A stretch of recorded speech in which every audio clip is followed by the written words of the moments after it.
Hello everyone, it is Friday, so that means it's time for our fishery update. Some news on the Christmas Silverfish Festival that has now sold out. I've even got a ticket for that one, so I'm really looking forward to that event. The fishing should be great. We've limited the festival to 20 anglers, just 10 on each lake. Just want everyone to have a fantastic day's fishing and try and showcase the venue for how good the silverfish fishing is.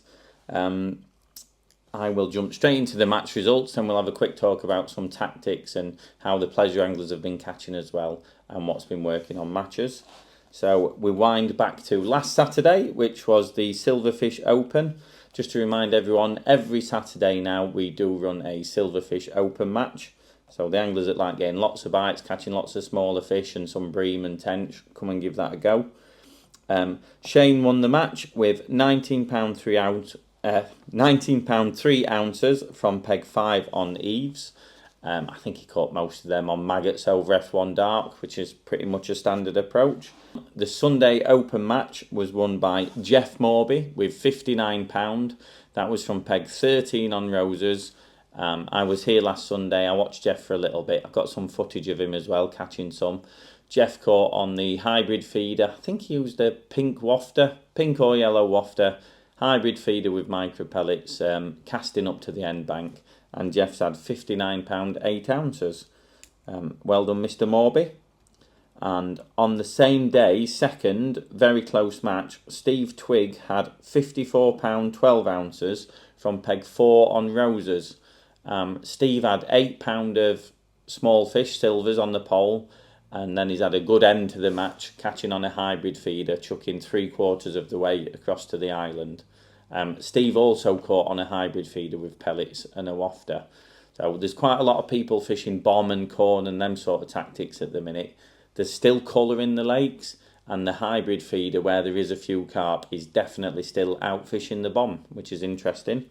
I suspect it'll probably stay that way until the colour drops out a little bit more and it goes a little bit cooler. So well done to Jeff and Steve.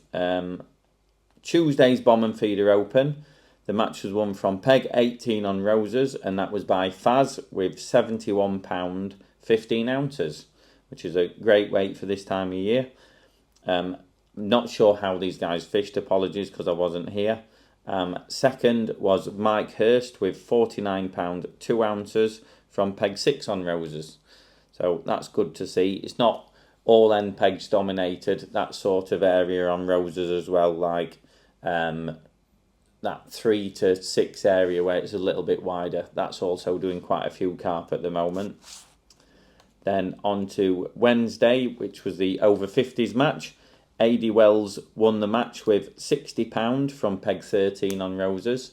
Apparently AD caught some carp on the long pole down his left-hand margin, which is sometimes a forgotten tactic when you move into December. You don't expect to be catching in the margins. But I think on the right peg, on the right day, with a little bit of room, sort of long pole down the margins, just coming away from the edge into a bit deeper water.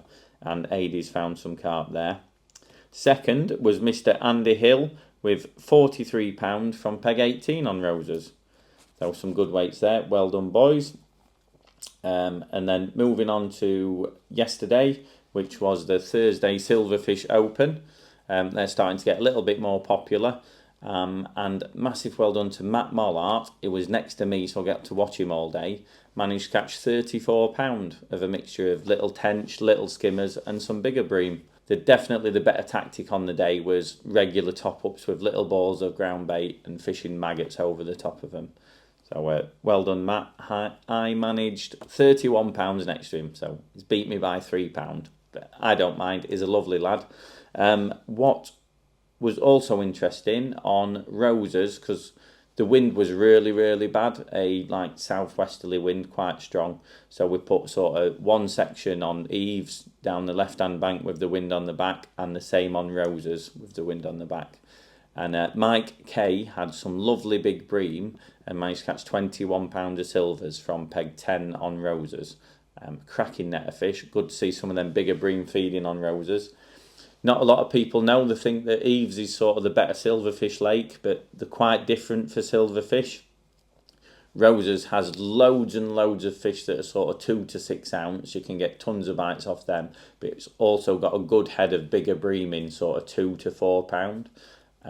Whereas Eve's tend to have the average stamper fish is a little bit bigger, but you don't sort of get as many bites. Whereas on Rosa's you can get loads of bites off the smaller fish, and then every now and again you've got chance of one of them big bream.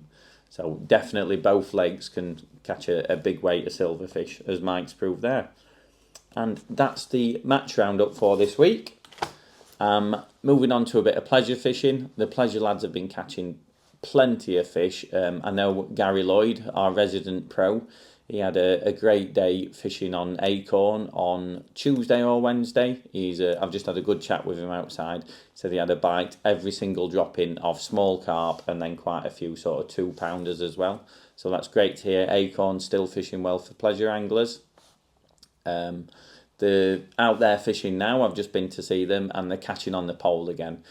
If you want plenty of bites, maggots over ground bait or micro pellets is definitely the way to go.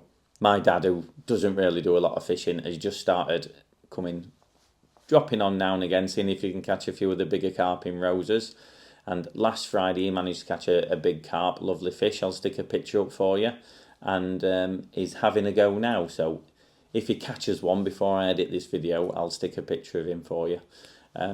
So pleasure anglers, if you want to catch some big carp, definitely on a Monday and Friday, Rosa's is always free, and there's lots of fish in there up to sort of 18, 19 pound, and they're still feeding, which is great to see.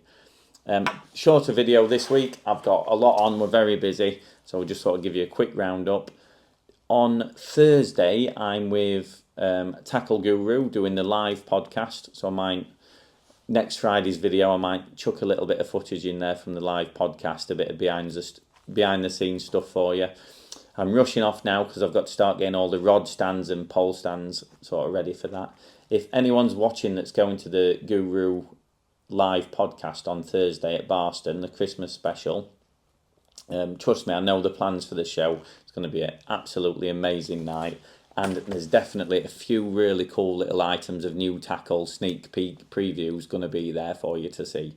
So I look forward to seeing you there. Come say hello if you see me, and I'll catch you on the next one. Thanks for watching. See you later.